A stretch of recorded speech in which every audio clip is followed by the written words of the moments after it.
마태복음 14장 30절에서 31절 말씀입니다.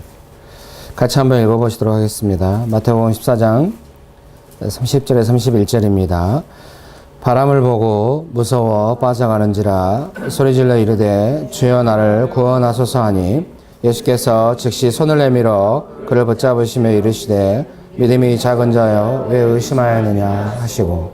아멘. 지난 시간에 베드로가 물에 빠진 것에 대해서 예수님께서 믿음이 작고 의심이 생겨서 물에 빠진 것이다, 이렇게 말씀하신 것을 우리가 기억하고, 또 이제 강의의 주요 내용은 그렇게 어떤 삶의 문제가 발생했을 때 그것이 나의 믿음의 문제일 수 있는 것에 대해서 고려하고 자신의 믿음을 돌아보도록 권면한 것 같습니다. 그렇게 안 했나요? 그래서 항상 어떤 삶의 문제가 발생할 때 이것이 그 상황만 보지 말고 상황에 반응하는 자기 자신의 믿음을 돌아보고, 베드로가 물에 빠진 것은 이제 뭐 파도가 너무 셌다, 또는 사람은 물에 빠진다, 예수님이 안 도와주셨다, 뭐 그런 상황이 아니라 예수님은 명확하게 베드로의 믿음의 문제다, 이렇게 말씀하시기 때문에 우리도 항상 어떤 상황이 발생할 때마다 우리의 믿음을 돌아보고 믿음을 잘 점검하고 그래야 될 필요가 있겠죠. 그렇게 되시기를 주의 이름으로 축복합니다. 그러니까 자기가 어떤 상황이 발생했는데 그것을 자기의 믿음의 문제로 보고 있지 못하다고 하는 것은 지금 방향을 잘못 잡고 있다, 이런 의미인 것이죠. 믿음의 방향으로 안 가면 문제를 해결하기도 어렵지만 본인이 시험에 드는 상당히 어려운 상황에 노출될 수도 있습니다. 그러면 항상 자기의 믿음을 먼저 분별해가지고 생각할 필요가 있겠죠. 예수님께서 베드로가 믿음이 작고 의심이 생겨서 물에 빠진 것이라고 말씀하셨는데, 그 믿음이 작아지고 의심이 생기게 되는 원인이 30절에 있는 것이죠. 30절 말씀 같이 한번 읽어보실까요? 시작. 바람을 보고 무서워 빠져가는지라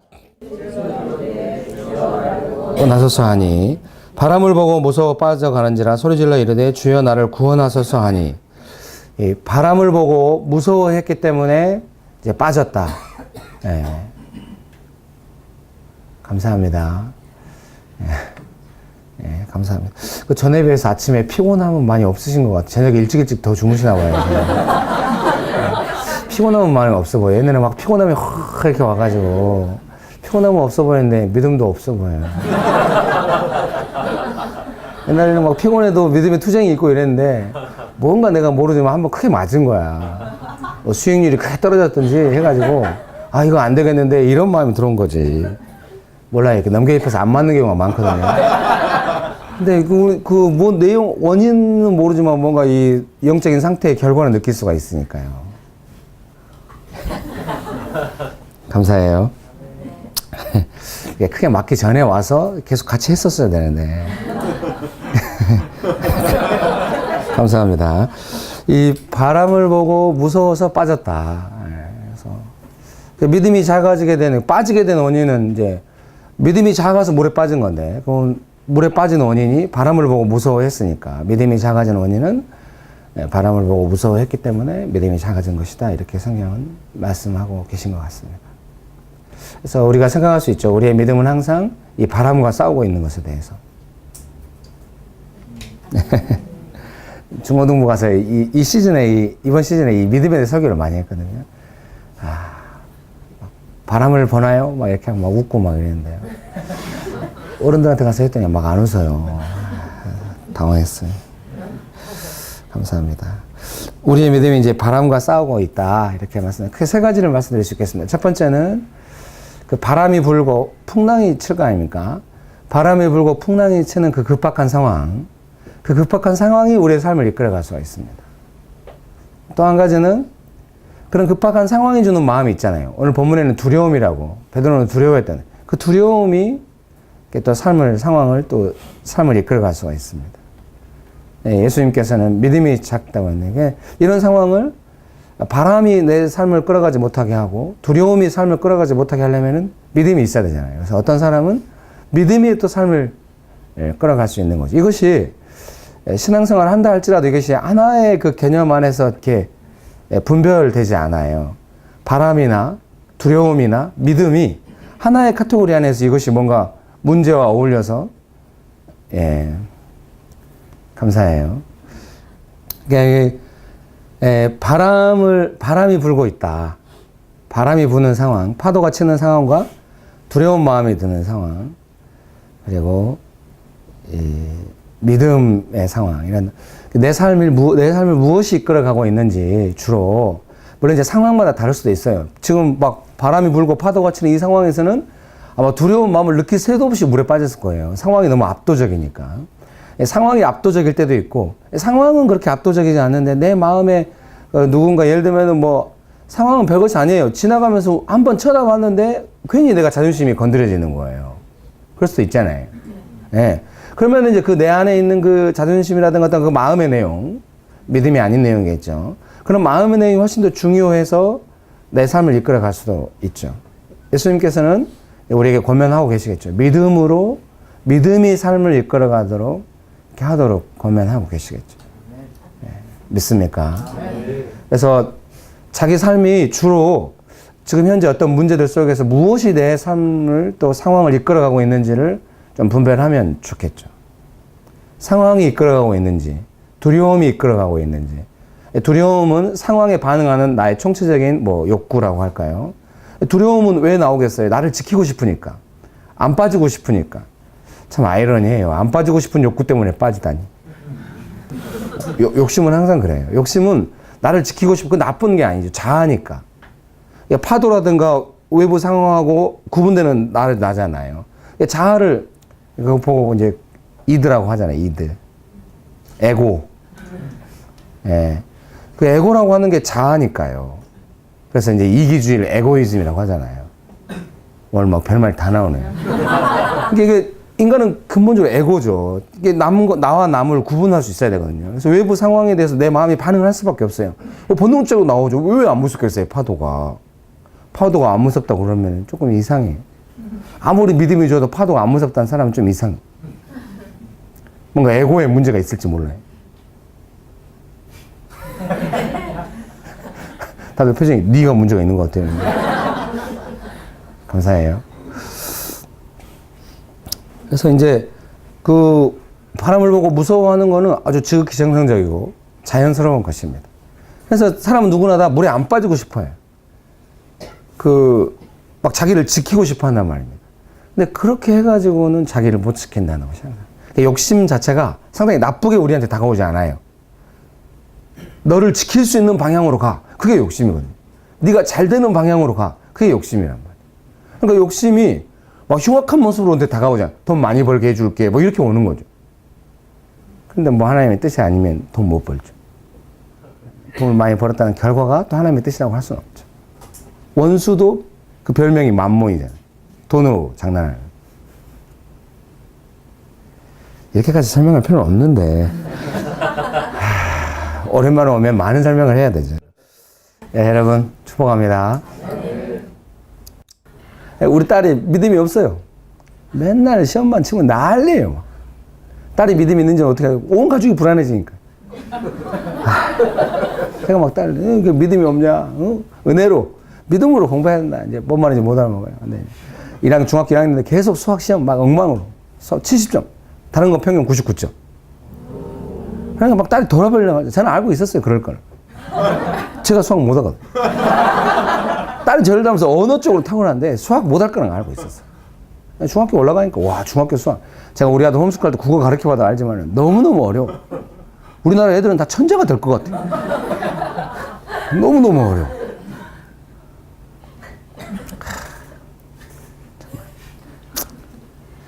감사하죠. 어쨌든. 그래서 이제 믿음이 너무 없어서 이렇게 하길래 제가 믿음을 하겠는데 이제 잘 안 되니까 이제 계속 이제 가르치고 이제 뭐 상황이 오니까 계속 딸을 가르칠 수밖에 없죠. 그래서 이제 또 학원도 보내달라니까 1학년 2학기 때문에 학원도 보내주고 학원 간지 2번 가더니 이 학원은 마음에 안 든다고 그만둬가지고 또 다른 학원 찾고 다 저를 닮았어요. 이렇게. 까다롭고 마음에 안 맞으면 안 해요. 우리 아들도 뭐, 나 중학교 안 가. 안 해. 오케이.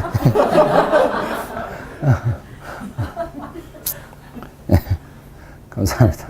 사소한 것도 막, 어제도 아내랑 같이 막 걸어다니면서 점심 먹고 아들 학원 결제하러 가서 이제 아들 점심 먹으러 나올 때 이제 아들한테 점심 먹은 거 지켜보면서 같이 마시는 거, 아니, 자기 편의점에 가서 밥을 먹겠대요. 뭐 이렇게 라면과 떡볶이가 섞인 컵 그걸로 해가지고 그러면은 밥도 말아 먹어. 약간 이렇게 햇반 이러고 딱 데워가지고 오늘 아침에 저도 편의점에서 햇반에다가 누룽지 말아 먹었거든. 확실히 제 아들이 맞는 것 같아. 거기다 해가지고 자기가 이제 마지막에 치즈를 찢어가지고 얹어가지고 한 9,000원 나왔던 것 같아.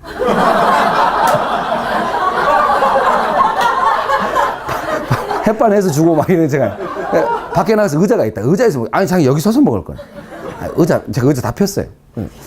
성씨가 이리 와 그랬더니 엄청 얼굴 나 어려. 막 이러면서 제 앞에 계속 그럼 가서 혼자 먹어. 아들 서서 먹고 오늘 밖에서 우리는 지켜보고 있어. 사소한 거에 아주 까다로워요. 다 차를 닮았죠. 감사합니다.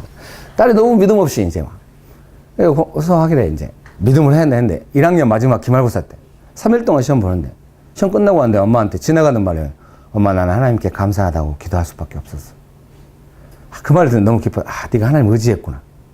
믿음이라고 하는 거는 내가 안 되니까 예수님 믿고 의지해가지고 예수님의 능력을 한다 이거 아니겠어요? 우리가 우리의 죄를 해결할 수 없잖아요. 죄를 지을 수 있는 능력은 내 죄를 해결할 수 있는 능력은 없어요. 그러니까 예수님 믿고 예수님께서 우리의 죄를 대신 해결해 주셔서 우리가 용서받고 구원받는 거 아니겠습니까? 삶의 모든 문제도 그렇게 믿는 게 믿음의 반대말은 안 믿음이 아니죠.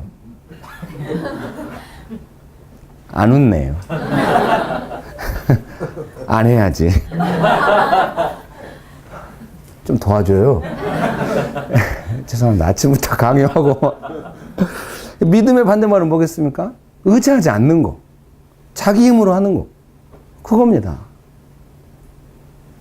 상황을 자기 힘으로 받아들이고 자기 힘이 안 되면 좌절하고 자기 힘이 되면 자기 힘으로 그건 믿음 하나도 없는 겁니다. 딸이 계속 그런 식으로 공부했어요. 막 새벽 3시까지 불이 켜 있어요. 제가 새벽에 일어나 짜증이 확 나고 문이 확 열고 빨리 앉아 막 이렇게 말할 뻔했어요. 그 불 켜 있는 게 나는 믿음 아니다 이렇게 써 있는 것 같아. 너무 이상한 아빠인가요? 저는 좀 그래요.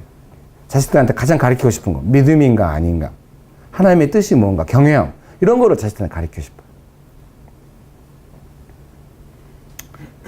근데 어쨌든 하나님 의지할 수밖에 없었다고 했는데 수학을 100점 맞은 거예요. 전교 1등을 했죠. 죄송해요. 결론적으로 이 말을 하려고 한 건 아니에요.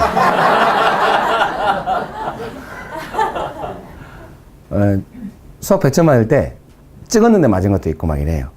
믿음으로 하면은 내 능력 밖의 걸 항상 전반적으로 도와주시니까 내 능력 밖의 일들을 경험하게 돼요. 그동안 교장이 능력 밖의 일을 감당해 왔겠죠. 예, 우리는 이 정도인데 하나님께서 더 은혜 주셨구나. 예, 그것이 줄어들면은 지금 믿음이 아닌 거예요. 그런 게 뭔가 줄어들고 있으면 항상 저는 몰라요. 규장이 얼마나 유명한 출판사였는지 지금도 정확하게 모르겠어요. 업계 내부 상황을 모르잖아요. 근데 우리가 알듯이 다른 출판사들이 얼마나 잘 나가고 훌륭하고 막 했는가.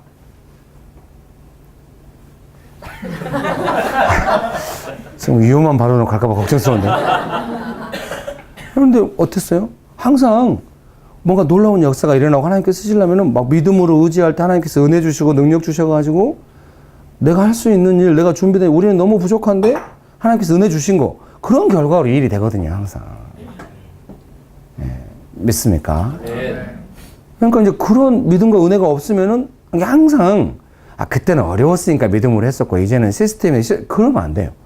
끝까지 하나님 나라 안에서는 믿음으로 가야 되거든요. 하나님의 도움을 계속 받아야 돼요. 예, 믿습니까? 그런 은혜가 있게 되시기를 주의 이름으로 축복합니다. 축복합니다. 그래서 딸한테 가르칠 때도 그렇게 이제 믿음으로 하도록 가르쳤는데 2학년 1학기 중간고사 시험을 보는데 또 너무 믿음 없는 거예요. 딸이 왜 믿음 없던 거 알겠어요? 온 가족이 불안하니까요. 막 딸이 와서 공부하고 민감하고 난리 치거든요. 엄마한테 주로 난리 쳐요. 저한테는 무서워서 못하고. 저한테 분위기 안 좋게 하고 집에서 하면 제가 바로 말하겠죠. 그럼 공부 그만해. 막 이런 식으로 하겠죠. 그런 믿음도 아닌 방법으로 공부를 하고 있어. 그만해, 너. 학교 그만두라고 할지도 몰라요. 그런 식으로 하고 되겠어. 막 이제 바로 이렇게 나가니까 무서워서 그런 말 못해요. 엄마한테 난리 치고 이제 온 집안이 불안해요. 제가 이제 집에 못 돌아요. 초등학교 때도 그랬거든요. 시험 기간 되면 집에 들어오지 말라고 그래요, 아내가. 밖에 있다 오라고. 그럼 아무 일도 없는데 막 카페 가서 11시, 12시까지 있다가 성경 그래서 카페에서 성경 읽는 게 더 은혜스러워, 요새는. 몸에 배가지고. 집에 들어오면 그때까지도 공부하고 그러면 짜증이 확 나고 막. 밤에 예능 한 프로 보고 자야 되는데. 계속 공부를 하니까 함부로 TV 틀기도 불안하고. 막 또, 막 믿음 없이 막 난리치고 공부하고 있어요. 아우. 거기서 왜 지난 1학년 때 믿음을 했듯이 그 결과가 있었지 않냐. 믿음을 해서 고민하고 싶었지만 거기서 또 그런 말 하면 더 위축될까봐. 시험 얼마 안 남았는데. 싸움을 안 했는데 결과가 안 좋았죠. 반에서 1등입니다. 전교 1등 못했다고. 수학 100점 못 맞았다고. 하나를 틀렸는데 분자 분모를 바꿔 쌓고 틀렸어요. 은혜가 없으면 그렇게 돼요. 은혜가 없으면 실수가 많아요. 은혜가 있으면은, 믿음이 있으면 실수가 있어도 합력하여 선을 이루는 식으로 항상 그 실수가 내 인생을 결정하지 못해. 근데 믿음이 없고 은혜가 없으면 실수가 많이 결정해버려요. 그래서 이제 막 또 어려워하길래 이제 제가 주일 예배 드리고 오면서 설명해줬죠. 왜 1학년 2학기 그 마지막 기말고사 때 그 믿음으로 했던 것을 잃어버렸냐. 그때 믿음을 했던 것을 기억해야 된다. 이번에는 좀 믿음이 아니었다. 쭉 설명을 해줬죠. 딸이 깊이 듣더라고요. 1학기 마지막 기말고사. 믿음으로 하더라고요. 완전 믿음. 왜냐면 제가 평안하니까요. 막 마음대로 예능 보고 막. 딸 때문에 인생 불안하지 않아. 아, 진짜 지난 1학기 때 너무 힘들었거든요. 중간고사 때는. 막 제가 아내한테 고3 때까지 계속 일해야 하는데 기숙사 학교로 보내야겠다. 또 이게 다 전부라고 생각하면 안 돼요, 여러분. 제가 유머도 약간 섞여 있는 거예요. 마음의 중심은 뭐겠어요? 아쉽죠. 딸이 커서 아쉽습니다, 사실. 어쨌든 막 힘들었는데 믿음으로 하니까 어우 편해요. 아무 근심이 없어. 믿음으로 시험 더 못 봤어. 반에서 1등도 못했어. 2등 했어. 시험 끝나고 왔을 때는 점수가 아주 높게 나왔는데 점점 이렇게 실수들이 나와서 틀리면서 안 나왔죠. 믿음으로 했는데. 참 제가 기뻤던 건 딸이 믿음으로 했는데 왜 이래? 이렇게 반응이 안 나왔다는 거예요. 그래서 어려서 믿음을 가리키면 그런 착함이 있는 것 같아요. 이삭도 이집트 내려가지 말라고 기근이 왔을 때 안 내려가잖아요. 그 내려가지 말라는 하나님의 뜻을 받기도 어려워요, 보통 사람들. 기근이 와가지고 좀 아브라함은 바로 내려가잖아요. 바로 부인 뺏기고. 예, 당대 믿음의 어려운 점이 그런 거예요. 믿음의 역사도 크지만 시험도 많아요. 근데 믿음을 물려받으니까 이삭은 안 내려가요. 내려가지 말라는 뜻도 받고. 하나님께 사지 마라. 이런 뜻을 많이 받는 사람일수록 믿음이 견고한 사람이에요. 왜? 우리의 욕심 항상 하자는 거예요. 하자. 내가 원하는 대로 하자. 수많은 하자에 대해 하나님께 사지 마. 이랬을 거 아니에요. 믿음이 없으면 하지 마라고 그러면 욕심이 넘어가니까 진짜 시험 들 거 아니에요. 그러니까 아무 말씀 안 하시는 거예요. 이제 이해가 되네. 감사해요. 뭐 계속 하다 보면 서로 익숙해지겠죠. 익숙해질만 하면 이제 강의가 끝날 거예요. 예, 감사합니다. 예, 여러분 축복합니다. 그래서 딸이 이렇게 왜 믿음을 했는데 이러냐 이렇게 안 해서 너무 안심했어요. 저는 이제 교회를 개척하고 목회를 하니까 성도들이 그런 상황을 많이 봤거든요. 딸이 되게 순전하게 좀 짠하더라고요, 마음이. 그래서 제가 이마트에 가가지고 김밥이랑 새우튀김 막 파인애플 맛있는 거 파인애플 동그랗게 잘라놓은 게 진짜 달콤하고 맛있거든요. 막 사가지고 와가지고 맛있게 먹었어요. 딸도 맛있게 완전 기분 좋아하더라고요. 저희 집 만찬이 그거거든요. 제가 이마트 가서 막 박스에 담아가지고 사갖고 와요. 맛있게 먹고 제가 한마디 했어요. 희라가 뭐 믿음을 해가지고 시험을 잘 봐가지고 전교 1등 하면 의미가 있는 거고 그렇지 않으면 뭐 의미 없는 거고 이런 거 아니다. 네가 시험을 어떻게 보든지 네가 그 모든 시간에 믿음으로 하나님과 동행했다는 그 경험, 그 믿음의 삶, 그게 소중한 거다. 아빠는 네가 자랑스럽고 아주 기쁘다. 평생 이 시간을 잊지 마라. 너는 믿음으로 살아야 되고 믿음으로 동행했던 이 삶이 소중한 거야. 여러분 그게 되게 소중한 거예요. 여행 갔다 오면 남는 거 사진밖에 없다고 사진 마구 찍잖아요. 여행 갔다 오면 남는 게 진짜 사진밖에 없을까요? 가족끼리 여행 갔다. 저희 가족이 여행 많이 갔거든요. 이번 겨울에도 가자고. 돈 없을 때 더욱 가자고. 이제 여행 가려고. 여행 갔다 와서 남는 가족들하고 많이 다 여행 많이 잊어먹죠. 남는 거면 그 여행의 분위기 속에서 가족들이 시간을 같이 보냈다는 거. 그것이 우리의 삶의 내용이라는 거. 그것이 의미가 있죠. 어차피 인생은 다 들의 풀과 같이 지나가는데. 들의 꽃과 같이 지나가나요? 아침에 피었다 지는 안개와 같이. 우리 아침에 피었다 지는 꽃인가요? 드디어 곧 50이 되는 것 같아요. 인생이 다 그렇게 지나가는데 남는 건 뭐가 있어? 믿음으로 하나님과 동행했던 그 삶, 그거에 남는 거죠. 천국 가서도 이야기할 건 그거밖에 없겠죠. 믿습니까? 다 지나가는 것이죠. 저희 교회 형제가 찬양 인도할 때 그 찬양 인도 다음 주 한번 불러. 결국 내 주님과 함께 사는 것 나의 영원한 소원. 그럼 결국 우리에게 남는 거예요. 주님과 동행하는 삶, 같이 가는 삶, 그것이 남는. 믿습니까? 그런 은혜가 있게 되시기를 주의 이름으로 축복합니다. 어쨌든 그 삶을 무엇이 이끌어가는가, 이렇게 지금 개념 들어가야 되는데 서론하다가 시간이 다 이렇게 갔네요. 아직은 여유가 있어. 근데 규정에서 강의할 때 힘든 게 뭐냐면 와서 이제 한 3가지 준비해서 하나만 하잖아요. 하나도 못 들어가죠. 막 서론하다가 시간이 많이 가요. 그럼 그 다음 주 이어서 해야 되는데 그 다음 주면 또 다른 것이 생각나요. 좋은 것 같아요. 이어서 계속 생각나면 책을 다 강의로 할 텐데 띄엄띄엄 하니까. 예, 감사합니다. 언젠가는 유머가 제대로 먹힐 날이 올 거라고 저는 믿고 있어요. 끝까지. 근데 이제 아까 3가지를 말씀드렸는데요. 상황, 바람이 삶을 이끌어가는가, 아니면 두려움이 삶을 이끌어가는가, 아니면 믿음이 삶을 이끌어가는가, 이 부분에 대해 설명을 했는데요. 제가 생각할 때 좀 오늘 아침에 주목하고 싶은 건 이 두려움이에요. 두려움. 상황이 주는 어떤 그 욕구의 내용, 두려움. 죽을까 봐 두려우니까, 파도가 무서우니까 이제 두려움이 생긴 거잖아요. 그 두려움은 결정적으로 믿음을 잃어버리게 하거든요. 그래서 우리가 믿음을 지키려면은 그 자기 마음의 어떤 그 두려움의 내용들을 분별할 필요가 있겠죠.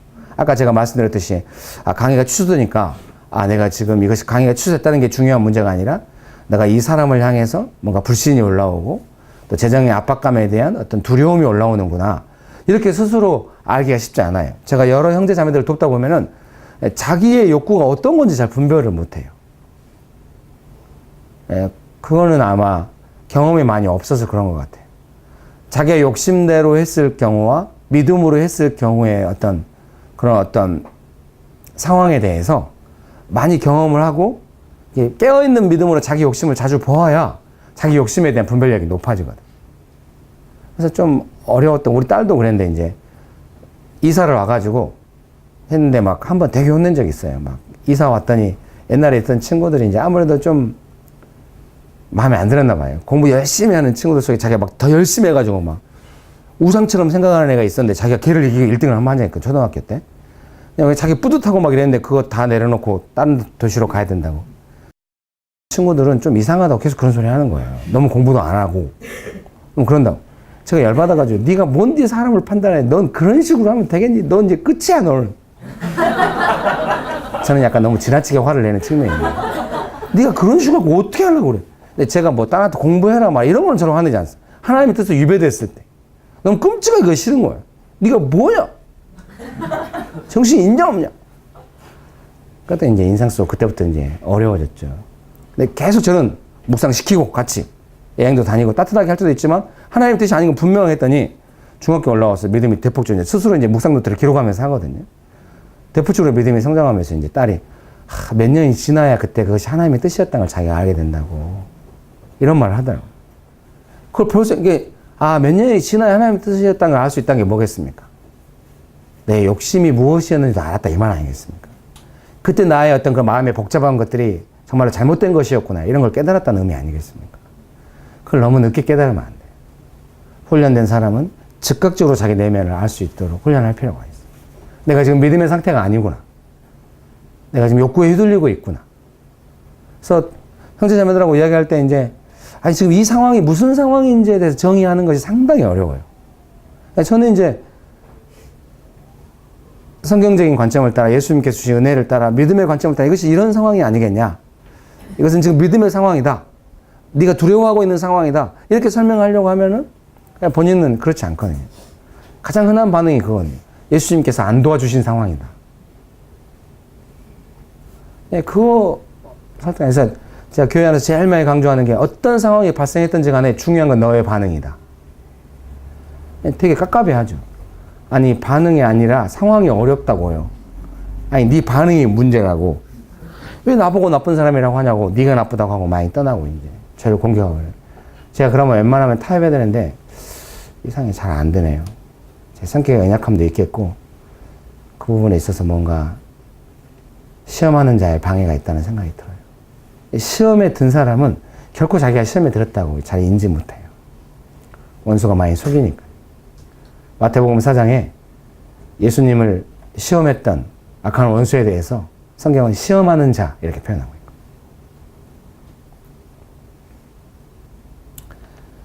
예, 야고보서 1장 14절 15절 말씀 같이 한번 읽어보시겠습니다. 야고보서 1장 14절 15절 말씀입니다. 같이 한번 읽어보겠습니다. 오직 각 사람이 시험을 받는 것은 자기 욕심에 끌려 미혹됨이니 욕심이 잉태한 즉 죄를 낳고 죄가 장성한 즉 사망을 낳느니라. 각 사람이 시험을 받는 것, 템테이션이라고 번역할 수도 있고요. 유혹에 빠져서 시험을 받는 것은 자기 욕심에 끌려서 미혹, 속아서 그런 것이다. 좀 이게 속았다고 보기 어렵죠. 분명히 눈에 보일 때 바람이 실제하고 파도와 풍랑이 실제하는 건데 그것을 나의 두려움으로 말미암아 속은 상황이다 이렇게 보기는 좀 쉽지 않거든요. 근데 어쨌든 믿음이면은 그 상황을 정리할 수 있으니까 그 상황에 속은 것이죠. 그 상황에 속으려면은 자기 욕심의 어떤 반응이 있는 것이죠. 그래서 이런 경우가 있는 거예요. 상황이 발생을 하고 그 상황에 반응하는 나의 마음이 있고 그런 마음은 우리의 믿음을 연약하게 할 때가 있고 믿음이 연약해지면 시험에 드는 것이죠. 시험에 들면 문제가 무엇인가? 욕심에 잉태하듯이 죄를 낳듯이 죄를 짓게 되는 거예요. 이스라엘 백성들이 대표적으로 광야에 나오는데 물이 없는 거예요. 고기를 마음대로 못 먹는 거예요. 그러니까 시험에 들어서 우리가 이집트에서 차라리 죽었으면 나을 뻔했다. 죄를 짓는 거예요. 하나님께서 죄의 내용이 무엇이겠습니까? 시험에 들어서 믿음을 잃어버리고 원망하고 그 시험에 든 마음의 내용으로 흘러가다가 놔두는 거. 이런 것들은 다 죄된 상태일 수가 있어요. 회개를 해야겠죠. 이스라엘 백성들처럼. 예, 믿습니까? 여러분 혹시 본인이 시험에 들었던 것이 무엇인지 기억납니까? 시험이 무엇인지 이해되십니까? 이해되면 좋겠습니다. 오늘 아침에 강의를 듣고 났더니 시험에 들었다 뭐 이런 건 아니겠죠? 그럼 한 가지 물어보겠습니다. 본인이 믿음이 없었던 때, 믿음이 연약했던 때가 어느 때인지 기억나십니까? 본인의 믿음을 분별할 수 있겠습니까? 그렇다면 본인이 어느 때 어떻게 시험에 빠졌는지도 분별할 수 있으실 겁니다. 저는 전에는 이런 것들을 세밀한 개념으로 몰랐는데요. 어떤 형제 자매들을 돕다 보면은 사람이 되게 믿음 안에 성장하다가 갑자기 이상해질 때가 있어요. 그러면 이제 처음에는 못 모르고 막 시험에 빠지고 이제 원수의 공격이 있으니까 함께 어려워지는데도 너무 고생을 했죠. 나중에 조금 알게 된 거야. 한 번 가지 문제가 있어가지고 지금 영적인 상태가 바뀐 거구나. 그래서 그 문제를 함께 찾아보는 시간을 많이 보냈거든요. 예, 나중에 좀 더 알게 됐죠. 이것이 지금 시험에 빠진 상황이라는 거예요. 그래서 본인 스스로 내가 지금 믿음이 약하고 시험에 빠졌구나 이런 걸 분별할 수 있다면 상당히 좋을 수 있습니다. 그런 분별이 있게 되시기를 주의 이름으로 축복합니다. 데살로니가전서 3장 1절에서 6절까지 같이 한번 읽어볼까요? 데살로니가전서 3장 1절에서 6절입니다. 같이 한번 읽어보겠습니다. 이러므로 우리가 참다 못하여 우리만 아덴에 머물기를 좋게 생각하고 우리 형제 곧 그리스도의 복음을 전하는 하나님의 일꾼인 디모데를 보내노니 이는 너희를 굳건하게 하고 너희 믿음에 대하여 위로함으로 아무도 이 여러 환난 중에 흔들리지 않게 하려 함이라. 우리가 이것을 위하여 세움받은 줄을 너희가 친히 알리라. 우리가 너희와 함께 있을 때 장차 받을 환난을 너희에게 미리 말하여 했는데 과연 그렇게 된 것을 너희가 아느니라. 이러므로 나도 참다 못하여 너희 믿음을 알기 위하여 그를 보내었노니 이는 혹 시험하는 자가 너희를 시험하여 우리 수고를 헛되게 할까 함이니 지금은 디모데가 너희에게로부터 와서 너희 믿음과 사랑의 기쁜 소식을 또 너희가 항상 우리를 잘 생각하여 우리가 너희를 간절히 보고자 함과 같이 너희도 우리를 간절히 보고자 한다 하니.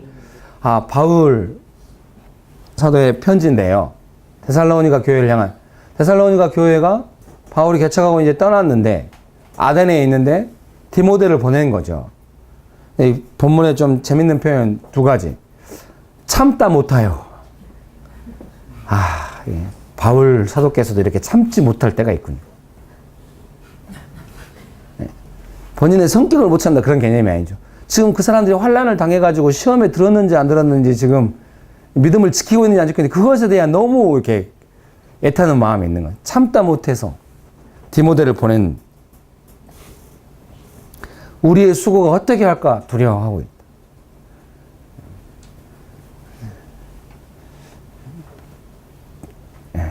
믿음이 견고해지시기를 주의 이름으로 축복합니다.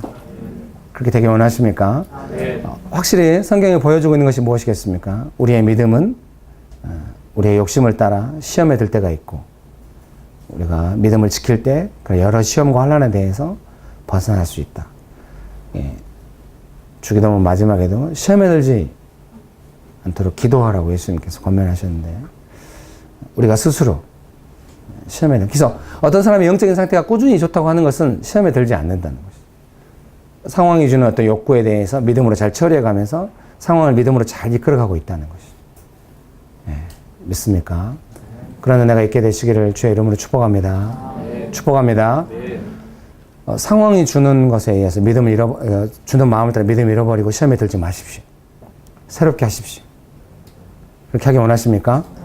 예. 저야 상황을 잘 모르지만은 항상 상황이 있겠죠.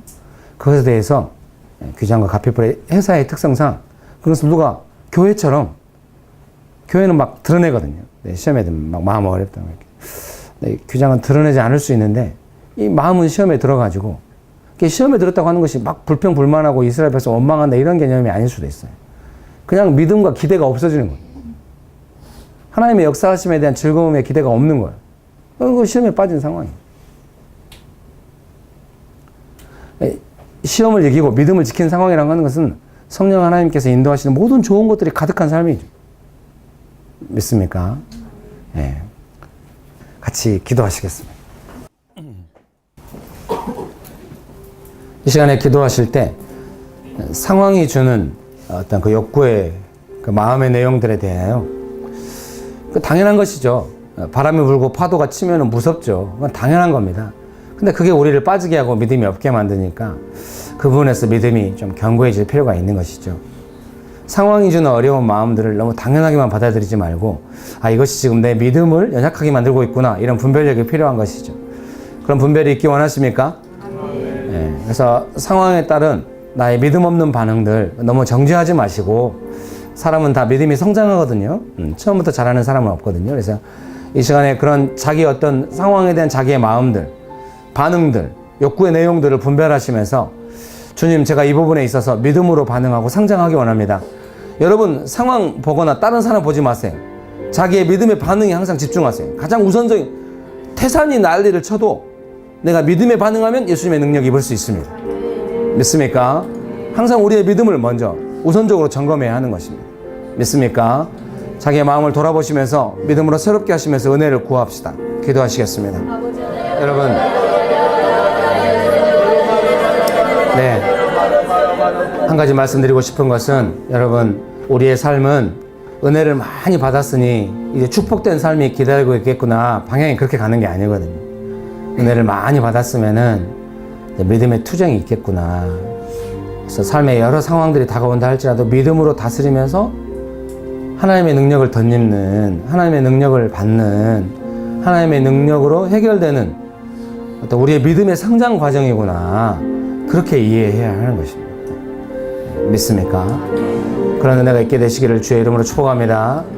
그래서 뭐 상황이 어려울 때 자기의 믿음을 안 보고 왜 일이 이렇게 됐는가, 왜 안 도와주시는가 이렇게만 가면은 안 되는 건 방향이 잘못 잡은 거예요. 모든 상황에 우리의 믿음은 더욱 견고해지는 방향 쪽으로 계속해서 도전이 있고 우리가 믿음이 충분히 견고해지기 전까지 우리는 축복을 마음껏 누릴 수 없을 거예요. 믿습니까? 믿습니까? 지금 여러분 개인과 개인의 삶이 공동체의 삶이죠. 공동체는 함께 그 믿음의 투쟁으로 연단의 과정으로 나아가는 줄 믿습니다. 시험하는 자가 있다는 것을 잊어서는 안 돼요. 믿음에는 연단이 있는 거예요. 연단 이후에 믿음이 생기는 겁니다. 믿습니까? 여러분 각자 믿음의 연단 과정을 거치고 있을 수 있어요. 뒤로 물러나지 마십시오. 믿음이 강건해야 삶을 다스릴 수가 있어요. 축복을 안 주셨거나 축복받아야 삶이 좋아지는 것이 아니라 믿음이 강건해져야 믿음만큼 살 수 있는 겁니다. 믿으십니까? 이 시간에 주여 저로 믿음을 견고하게 하사 모든 시험을 다스리게 하시고 시험을 이기게 하시고 더욱 강건한 믿음으로 나가게 하여 주옵소서. 주여 저의 믿음을 더욱 견고하게 하옵소서. 연단받은 믿음이 되게 하옵소서. 구하시겠습니다. 주여. 한 가지만 더 기도하도록 하겠습니다.